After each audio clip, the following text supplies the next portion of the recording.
کیونکہ کل کے انتظار میں مجھے نیند نہیں آئے گی۔ اچھا ہے، ایسے وقت کٹ جائے گا۔ وہ کچھ دیر سوچتا رہا اور پھر گویا ہوا۔ تو مجھے وہ حقیقت بتائی جس پر انسان یقین تو کرے مگر اسے سن کر ہی ڈر جاتے ہیں۔ مگر مجھ میں نہ جانے کہاں سے اتنی ہمت آ گئی تھی جو بغیر ڈرے اس کی پوری کہانی سن بیٹھا۔ اس کی کہانی آپ لوگ بھی اسی کی زبانی سنیں۔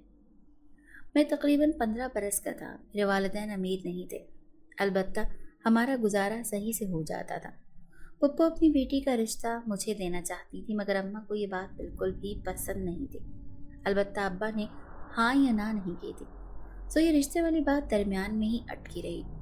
مگر جب پپو سے ملتا تھا تو وہ یہی کہتی تھی کہ توحید، میں اپنی بیٹی کا بیاہ تم سے کرواؤں گی، اور میں ہنس دیتا، جبکہ مجھے ان کی بیٹی میں ذرا بھی دلچسپی نہیں تھی۔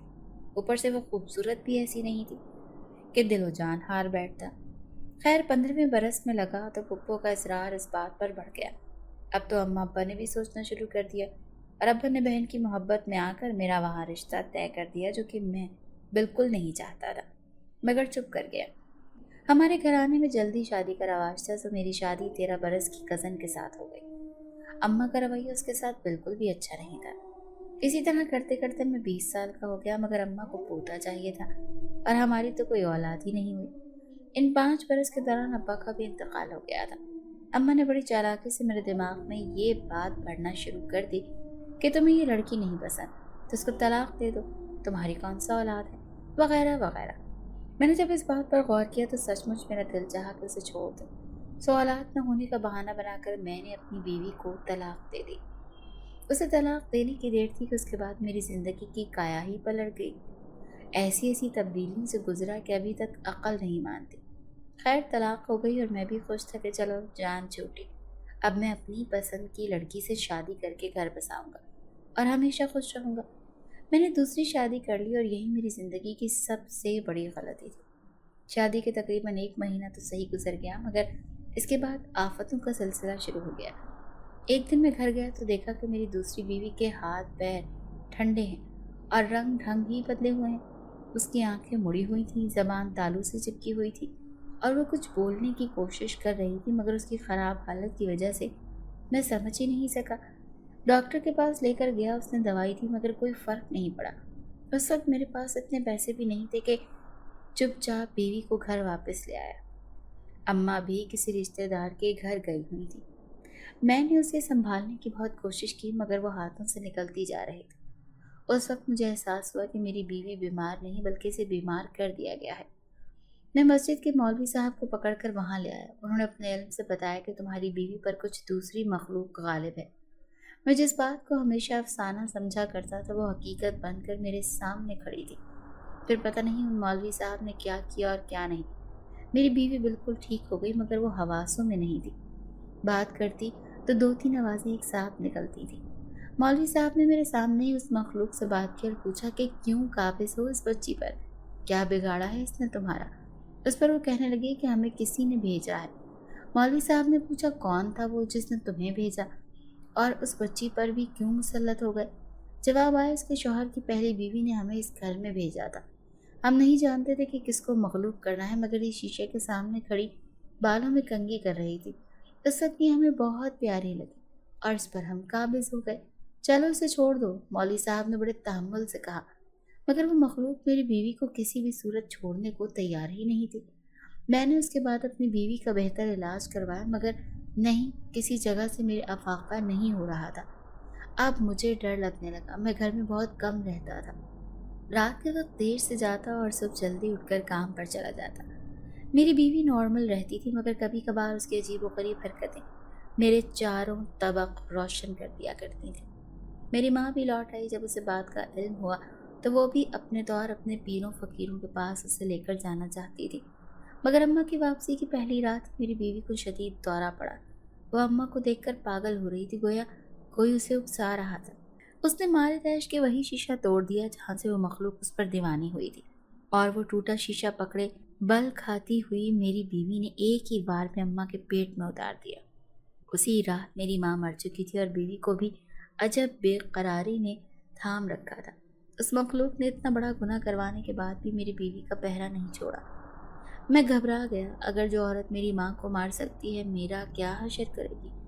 اب تو یہاں مجھے کوئی اس وقت بچانے والا بھی نہیں ہوگا۔ میں پریشانی کی حالت میں تھا جب اماں کی مر کے اگلے روز ہی میں نے اپنی بیوی کا گلا دبا کر اسے مار دیا، تاکہ نہ یہ رہے اور نہ اس پر موجود جن۔ مگر وہ میری بہت بڑی غلطی تھی۔ پولیس آ کر مجھے وہاں سے لے کر گئی، کیونکہ محلے میں سب جان چکے تھے کہ اپنی بیوی کو میں نے خود مارا ہے۔ پولیس والوں نے مجھے جا کر حوالات میں بند کر دیا، مگر وہاں ایک عجیب سی بات ہوئی، سب سے عجیب بات جس کے بعد میری پوری زندگی بدل کر رہ گئی۔ میں حوالات میں پڑا ہوا تھا اور اپنا کوئی رشتہ دار تھا اور نہ ہی کوئی دوست احباب جو مجھے وہاں سے نکال لے، لیکن ان حوالات میں میرے سوا کوئی دوسرا مجرم نہیں تھا۔ رات ہوئی تو آدھی رات کے وقت مجھے یوں لگا گویا حوالات کے اندر آندھی چل رہی ہے۔ تیز ہوا کا شور تھا، مجھے میرے کانوں کے پردے پھٹتے ہوئے محسوس ہو رہے تھے۔ پھر اچانک سے ہوا کا ایک تیز جھکڑ چلا اور مجھے اپنی گرفت میں لے گیا۔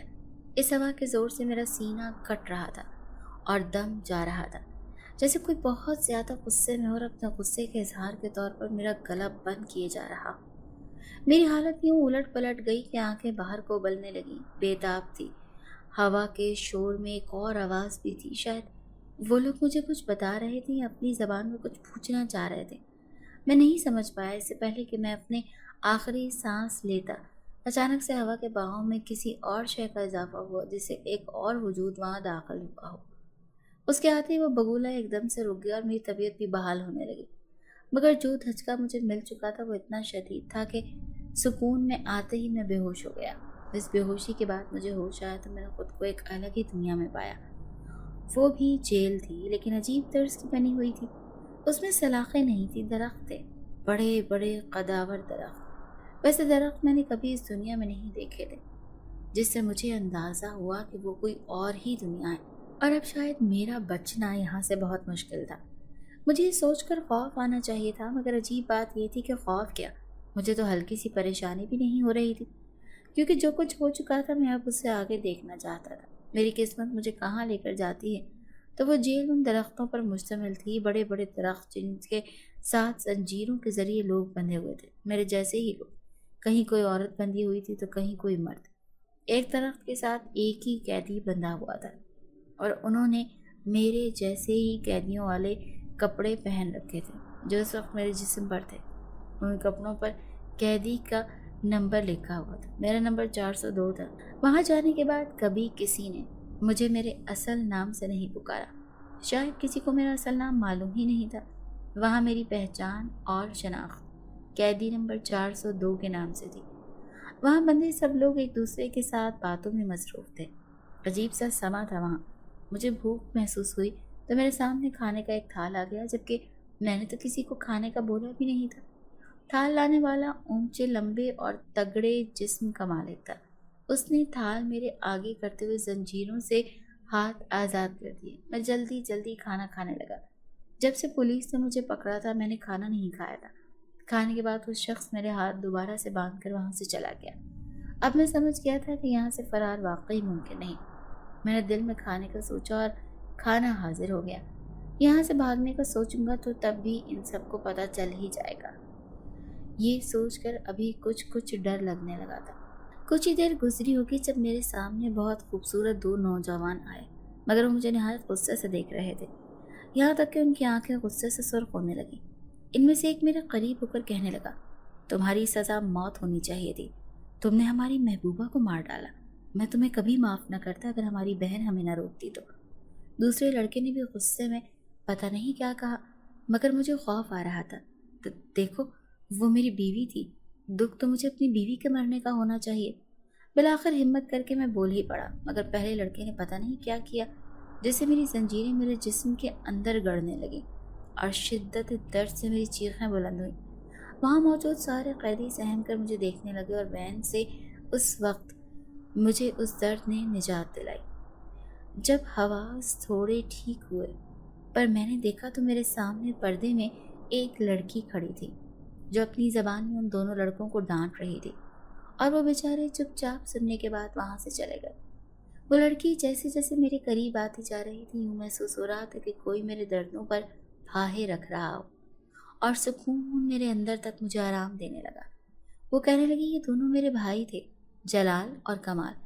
ان دونوں کی جانب سے میں معافی مانگتی ہوں، مگر ان دونوں کا بھی ابھی غصہ ٹھنڈا نہیں ہوا۔ یہ تو تمہاری جان کے درپت ہے، مگر خیر اب اگر دوبارہ آئیں تو آگے سے کچھ مت کہنا۔ یہ بات ہم جن ذاتوں کو مزید تیش دلاتی ہے کہ کوئی انسان ہمارے ساتھ مقابلہ کرے۔ سمجھ رہے ہو نا؟ وہ بات جسے جانتے ہوئے بھی میں زبان پر نہیں لا رہا تھا، وہ لڑکی بول کر وہاں سے چلی گئی، اور میں جو کچھ دیر پہلے سکون محسوس کر رہا تھا خوف میں تبدیل ہو چکا تھا۔ میں یہی سوچے جا رہا تھا کہ اب ان جنوں کے قید سے کیسے نکلوں گا۔ ارد گرد کے لوگوں پر میں نے غور کیا تو وہ سب ہی جلال اور کمال جیسے ہی لگتے تھے، شاید وہ سب بھی جن ہی تھے، اور میں وہاں موجود واحد انسان تھا جسے انہوں نے قید کر رکھا تھا۔ میں اتنا تو جان چکا تھا کہ یہ لڑکی ان دونوں کی بہن ہے، مگر اس نے میری مدد کیوں کی تھی یہ بات میری سمجھ میں نہیں آ رہی تھی۔ کہیں اس کی بہن مجھ پر دیوانی تو نہیں ہو گئی؟ ایک نئی سوچ نے میرے خوف میں مزید اضافہ کر دیا۔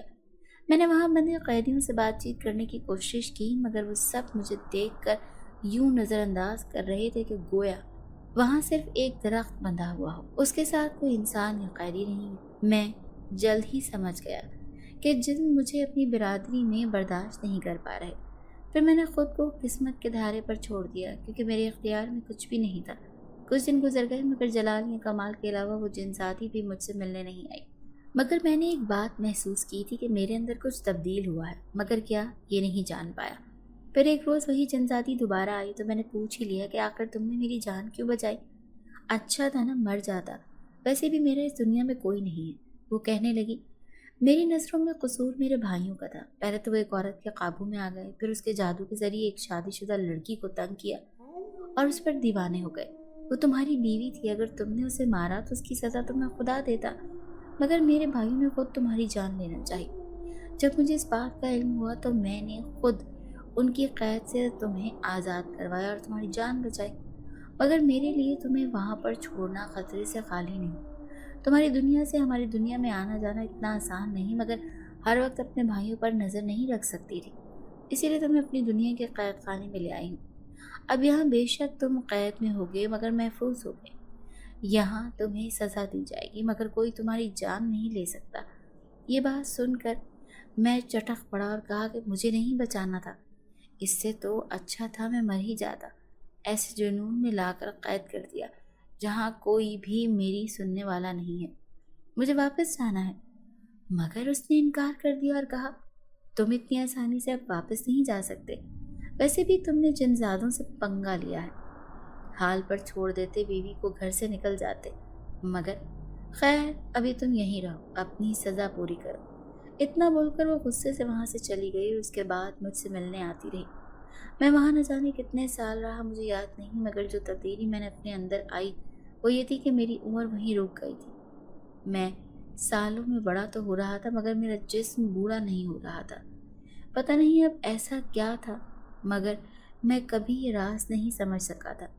میں نے اس جن ذاتی سے درخواست کی کہ بھلے سے مجھے قید میں رکھو، مگر انسان کے ساتھ تو رکھو۔ اس نے پھر مجھے یہاں لا کر چھوڑا، جیسے تمہارے جیلر ہیں۔ میرا جیلر وہ ہے جو صبح کے وقت مجھے لے جاتا ہے، میں اسی جن ذاتی سے ملاقات کرنے جاتا ہوں۔ یہاں مجھے کوئی نہیں جانتا، بس سب کو لگتا ہے کہ خاص قیدی ہوں اور کسی اور جیل سے یہاں آیا ہوں۔ اب اس بات کا یقین اس جن ذاتی نے لوگوں کے دلوں میں کیسے ڈالا اس کا بھی علم نہیں۔ جنوں کے ساتھ رہتے رہتے اس کی طرح ہی لگنے لگا ہوں، جسم میں عجیب و غریب سے کرنٹ دوڑنے لگتے ہیں۔ جب تمہیں مار پڑی تو جیل کے سنسان علاقے میں بنی کوٹری میں تمہیں اپنے ساتھ لے آیا۔ جن ذاتی سے سفارش کی اور وہ مان گئی، مگر اس نے قسم لی تھی کہ تمہیں حقیقت نہ بتاؤ۔ آخری بات پر میں چونک گیا اور پوچھا کیوں نہیں بتانی حقیقت؟ تو آئی مسکرا کر بولا کیونکہ جن اپنا راز کسی کو نہیں دیتے۔ پھر تم نے مجھے یہ سب کیوں بتایا؟ میں چیخ پڑا۔ اس لیے کہ میری نجات ہو سکے، میں نے قسم توڑی ہے، اب وہ مجھے نہیں چھوڑے گی۔ تھک گیا ہوں جی جی کر، اب زیادہ دیر زندگی کا بوجھ نہیں اٹھایا جاتا۔ اتنا کہنے کی دیر تھی کہ اچانک سے دھماکہ ہوا اور توحید کا جسم تڑپنے لگا۔ وہ مر رہا تھا، سسک رہا تھا، یوں لگ رہا تھا کہ کوئی اسے غصے میں بے دردی سے مار رہا ہو۔ کچھ ہی لمحوں میں وہ جان سے ہاتھ دھو بیٹھا۔ یہ دیکھ کر میں ڈر گیا اور اونچا اونچا چیخ کر بلانے لگا، کوئی ہے تو میری مدد کرو۔ اسی وقت دو جیلر مجھے وہاں آتے دکھائی دیے۔